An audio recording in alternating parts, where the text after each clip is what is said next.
Kaugnay po ng lampas taon na bahang naranasan sa malaking bahagi ng Quezon City kahapon, makakapanayan po natin sa Quezon City Disaster Risk Reduction Management Office spokesperson, Peachy De Leon. Magandang umaga po sa inyo, Ma'am Peachy. Si Maris po ito. Live po tayo sa unang balita. Magandang umaga din po, Miss Marie.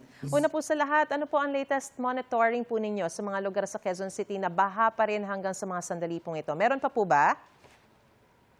Yes, as of 3:44 a.m., lahat po ng reported flooding sa buong Quezon City ay nag-subside na po. Although meron pa rin po kaming mga evacuees sa several evacuation centers po. Ilang individual po o pamilya na ang inilikas sa evacuation centers o nananatili sa mga evacuation centers?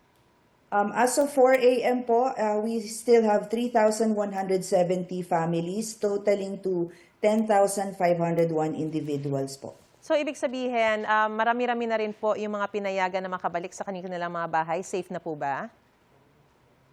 Wala pa pong advisory, lalo na sa mga flood-prone communities na pwede po silang bumalik kasi as per pag-asa po, orange heavy rainfall po tayo today.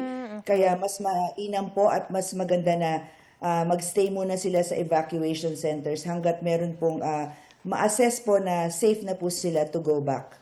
Dito po ba sa Quezon City, meron po tayo mga isolated areas o yung mga lugar na hindi mapuntahan dahil sa baha? Wala naman po. Lahat naman po is accessible ng mga first responders. Although sometimes it will take time po kasi syempre sabay-sabay po yan na nagpaparescue at ipipila po natin at syempre titignan din natin ang safety po ng first responders bago po nila ipagpatuloy ang pag-rescue. As we speak, meron pa po bang kailangang i-rescue sa mga sandaling ito?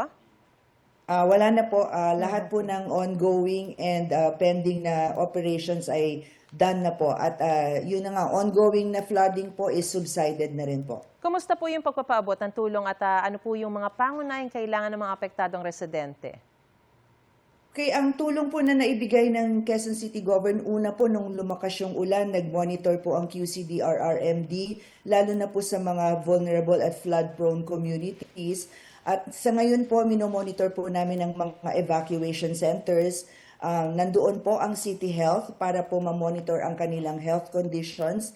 Hindi lang po physical, kundi pati mental, nagbibigay po ng support. At number one po ang medicines na i-provide, lalo na po ang doxycycline sa mga residente pong lumusong sa baha, pati na rin po sa mga first responders ay nabigyan sila ng sapat na medicines.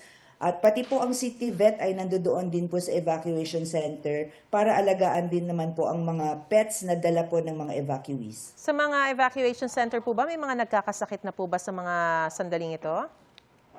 Wala pong reported kasi nga po full activation po City Health po to monitor the health conditions of the evacuees. Good to know. Ano naman po yung nakikita niyong dahilan, ma'am, ng mabilis na pagbaha kahapon sa ilang bahagi ng Quezon City? Actually, ito maibabatay mo to sa lakas at tagal ng pag-ulan. Kahapon, mga 9 a.m. to 2 p.m., napakalakas ng buhos ng ulan na hindi humihinto. Actually, sa Science Garden nga, naitala nila ng 201.7 millimeters ng rain ang bumagsak in 5 hours. Kaya ito ay isang senyales na talagang babaha dahil nga sobrang lakas ng tubig ulan na bumuhos sa ating lungsod.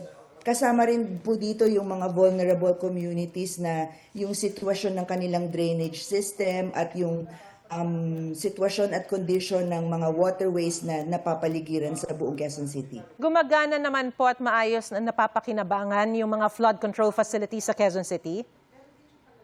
Yes po, meron po tayong mga flood control projects under the Drainage Master Plan po ng Quezon City.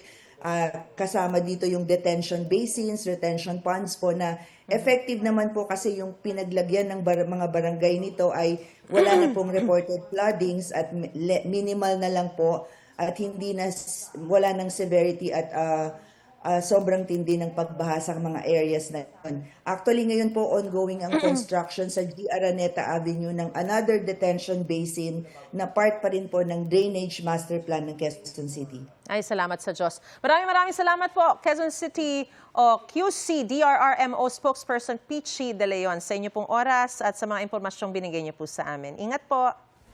Thank you rin po.